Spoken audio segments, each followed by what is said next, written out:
Hello everyone, welcome back to Cosmically Correct. Now, I'll make this video very short because I know not a lot of you probably even understand this topic. I'm trying my best, but it's a huge topic and it took me many years to even understand it, and yet there's so much more for me to understand. So I thought let's just make this video a little fun and educational by debunking some myths on astrology. Now, this one I know many people probably will say, okay, astrology itself isn't true and you want to debunk myths on it. Yeah, I do. But we'll debunk some myths here which you probably might not have even known was a myth. And in the next video, we can maybe list out some things that actually go against astrology, some facts that prove astrology is wrong, just so you can get the both sides of the coin. Maybe if you're someone who kind of believes in astrology but does not really know if it's true or not, maybe these two videos will help you. Here I'm going to talk about some things that might make you more curious about astrology, and then in the next video I might talk about some things that will actually make you be like, no, science is better. But anyways, let's start with the myths. Myth number 1: you have only one zodiac sign. That is not true. Either way, whether you follow Western astrology, Vedic astrology, Chinese astrology, or any astrology, you at least have more than one zodiac sign. Now, how is that possible? Well, if we take Western astrology, for example, in Western astrology, we have the sun sign, the moon sign, and the ascendant, or which is also called the rising. In Vedic astrology, we have similar terms. They're pronounced in more complicated way because it's written in Sanskrit. I won't be saying those terms right now, but even there you have a longer list of different, sun, moons, ascendant. It's not completely different from Western astrology, but even over there you have more than one zodiac sign, and it is especially important in Vedic astrology that you have more than one zodiac sign, because it really helps a lot of people.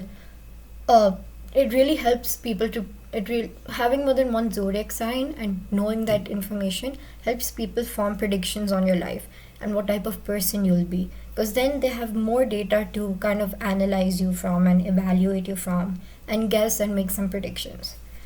Now, number 2: astrology is random. Well, the truth is astrology is precise because, like I said, it is everything. Even though the predictions might not be accurate, but the fundamentals are all based from astronomy. No matter what you say, it is based on astronomy. Yes, maybe the calculations might not be true, but the core belief of astrology is astronomy. And it is based on maths. Now, it is your perspective about how how much you want to believe that maths and whether you think it's right or wrong. I personally don't want to get much into it because I personally don't believe that much into the maths either or the calculation, but it is fundamentally based on maths and astronomy more than you think. Number 3: astrology is monolith.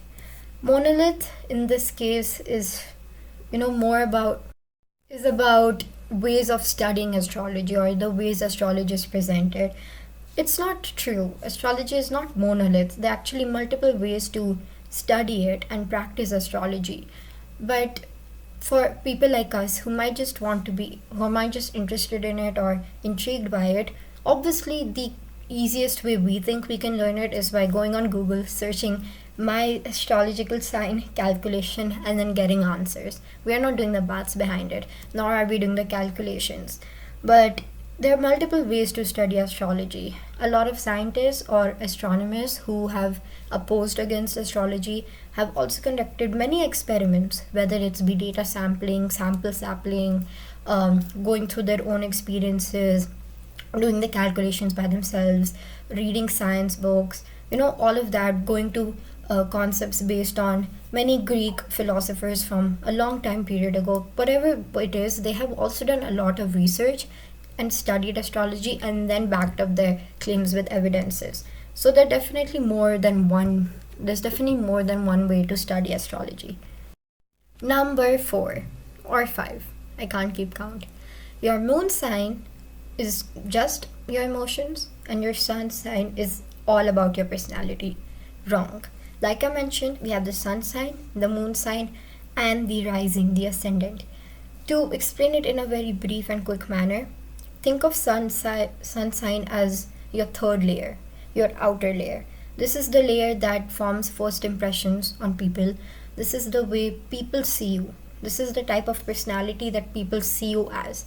This is the type of trait or person you become when you're in a social situation, when you have to deal with people or interact. The jokes that you make, or the way you behave, or your behavior, or your dressing style, your clothing style, your entire vibe, that is the sun sign. That is for people for whom astrology is pretty accurate.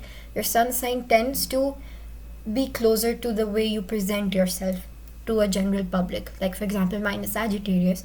I do think that I do have that certain vibe of a Sagittarius, but I also don't think that that is it, because there are a lot of studies and a lot of blogs written about how Sagittarius are completely honest, how Sagittarius are pretty strong. I think I'm pretty strong and I think I'm honest, but I definitely struggle with having that sort of protective layer when I first meet people. But again, there are also many similarities. So think of your sun sign as your outer layer and the layer you show to the world. Your rising sign, on the other hand, is more about your actual personality, or the way you are when no one is around you. Your real energy, the kind of energy that you give into the world, the type of energy you put into the world, the type of person you become when you're all alone with your thoughts, your personality when you're with people you're close, and when you're with people you're closer to, you kind of let go of your guard. That type of personality, that is closer to your ascendant. And finally, the moon, which I would say is the first layer, the most inner layer of us, is the emotion layer. It's about emotions, our sensitivity levels, our moodiness levels, how connected we are with love, happiness, all those other things. And it's just that. It's like the closest layer to us. Emotion is the closest thing to us that makes us human, and it is a thing that I feel many of us keep deep inside. So you can say the sun is your outer personality, what you show to the world, what you tend to become, your egoistic side, your intelligence, how you are in social situations. Your ascendant is your true personality, the person you are when you're not forced into a situation, when you're all by yourself, how you maybe feel about yourself or perceive yourself as. And your moon is your emotion, how you feel, your sensitivity level, your innermost layer. So those were 4 or 5 myths about astrology, and I hope you like the video. Do let me know if you learned something new or if you already knew all of this. But anyway, see you in the next video. Bye.